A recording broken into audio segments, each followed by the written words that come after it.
trading কেলেংকাৰীটো কোনে ধৰিছে মইতো ধৰাইছো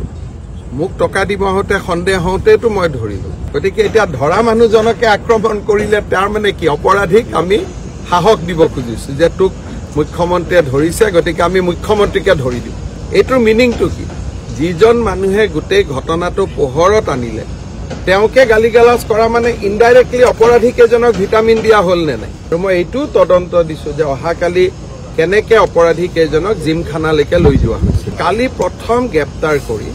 আমাৰ এটা পুলিচৰ ফৰ্চে তেওঁলোকক জিমখানাত লৈ গৈছে লৈ গৈ এটা চেনেলক সাক্ষাৎকাৰ ল'ব দিয়ে পুলিচ আৰু সাংবাদিকৰ সম্পৰ্কটো এইটো চিন্তনীয় তেওঁলোকক আমি এৰেষ্ট কৰিছো পুনে পুনে লৈ যাব লাগে থানাত লৈ নগৈ জিমখানাত লৈ আহি পেলাই এটা চেনেলক আগতে ইণ্টাৰভিউ ল'ব সুবিধা দিয়া হৈছে মই নিজে 7:30 বজাত ইণ্টাৰভিউ চাই আছো তেতিয়া মই ডিজিপিক ফোন কৰিলো আৰে মই ইণ্টাৰভিউ চাই আছো মানুহ থাকিব লাগে লকআপত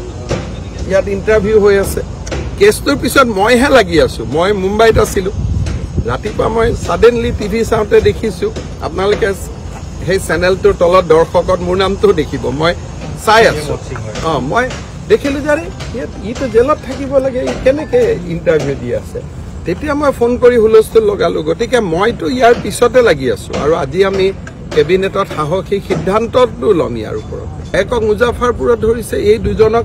ডিব্ৰুগড়ত ধৰিছে মইতো ক'লো যে মই বেয়া পাইছো বুলি সেইটো ৰাজআতিথ্য দিয়া নাই এটা চেনেলক সহায় কৰিবৰ কাৰণে লৈ গৈছিল এইটো আৰক্ষীক দুখ দি লাভ নাই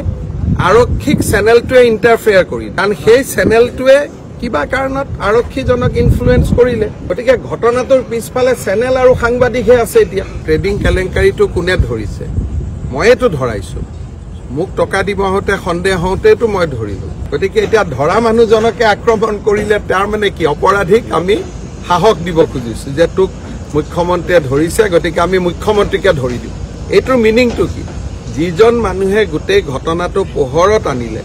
তেওঁকে গালিগালাজ কৰা মানে ইনডাইৰেক্টলি অপৰাধী কেইজনক ভিটামিন দিয়া হ'ল নে নাই আৰু মই এইটো তদন্ত দিছো যে অহাকালি কেনেকে অপৰাধী কেইজনক জিমখানালৈকে লৈ যোৱা হৈছে কালি প্ৰথম গ্ৰেপ্তাৰ কৰি